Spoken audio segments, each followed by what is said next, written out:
Talk shoes. Recorded live. It's Tuesday, January 10th, 2012. From Key West to Prudhoe Bay, Death Valley to the Smokies and back, broadcasting live from the 10th floor of the Fisherman's Paradise Civic Center on the east bank of Lake Apopka, and presented by Revit, the gear even Tom can't wear out. Hit side, stand up. The world's only motorcycle radio road show with Tom Loudermilk and friends. Now here's Tom. Good evening, everybody, and it's a great Tuesday night, January the 10th, and that's only 4 days away from my birthday. There's still plenty of time to get the cash and the cards in the mail, and I'm welcome.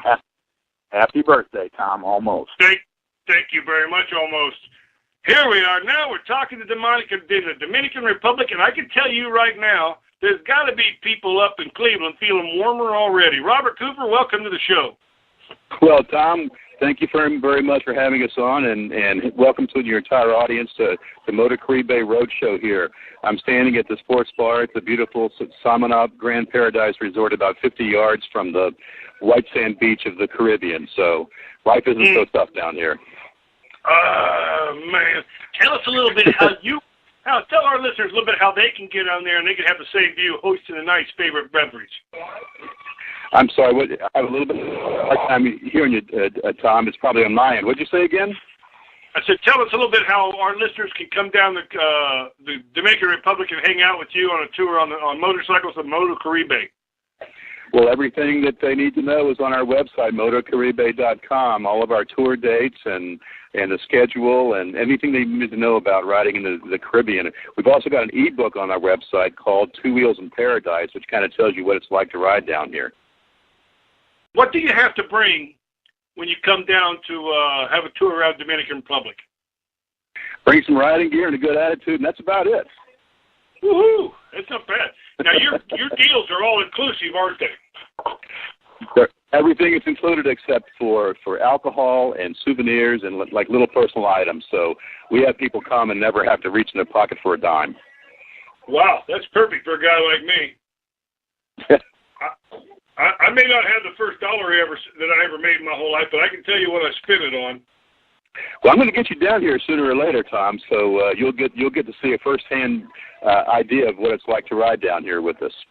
We've got some folks here now that have come a long way from where they live to ride. Spend the next. I guess we have about 10 more days left. We have a group from Denmark. Wow. From Denmark, led by a guy named Henrik Tang, who has a motorcycle tour company in Denmark, who offers some really, really unique tours. Dude, they do Iceland. Wow.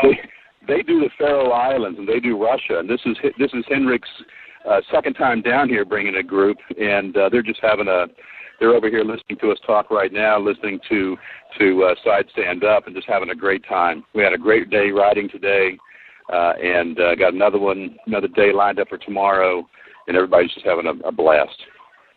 Well, I tell you what, I've been to the Dominican Republic twice. Whereas you go down there a couple times, you call it the DR. A couple times I've been down there just to vacation, have a short vacation hop away. It's a beautiful island, exotic, and it's got to be a wonderful place to ride motorcycles. What kind of mileage do you all do a day when you're out? We average about 115 miles a day, but let me put that into perspective. 115 miles down here is like close to 300 miles in the States because your senses are alive. There is so much going on around you.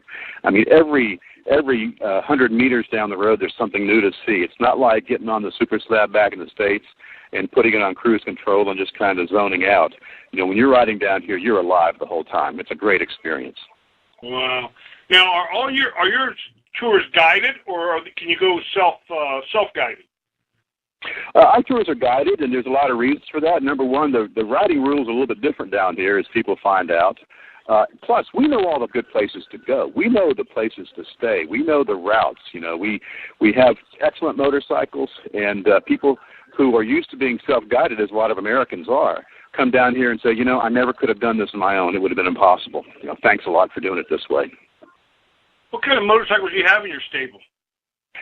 We've got a 11 Suzuki V-Strom DL650s, which is about the perfect tool for the job down here. Yeah. bulletproof motor. A lot of tour companies use them because they're so easy to work on. They're bulletproof. You can run them. You can run those things in the ground, change oil, and they just run forever. Keep the chains tight. That's pretty much it. They run extremely well. They're a fine machine.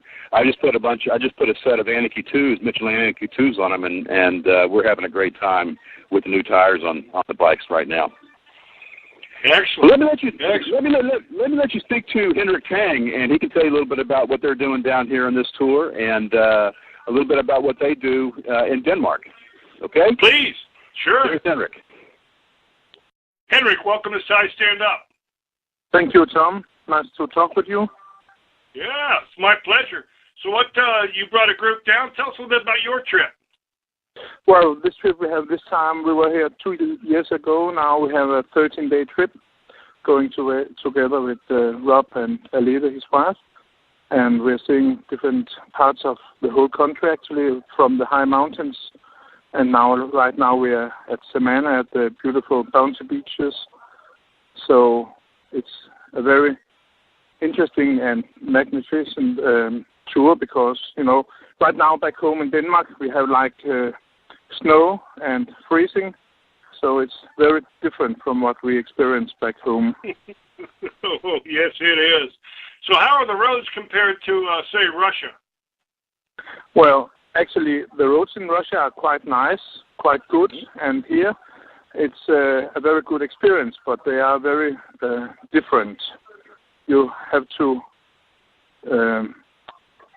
learn how the riding culture is because there are so many small motorcycles of 100, 150 cubic inches, and that makes actually around 1.5 million motors, and we have only 11 motorcycles here, So wow. Those guys from Europe who are used to ride in a very decent way, taking care of everything, they just have to learn all new here, riding in this culture. But it's very, very nice, and actually those other people in the traffic, they're very good taking care of everyone. So it's actually no problem.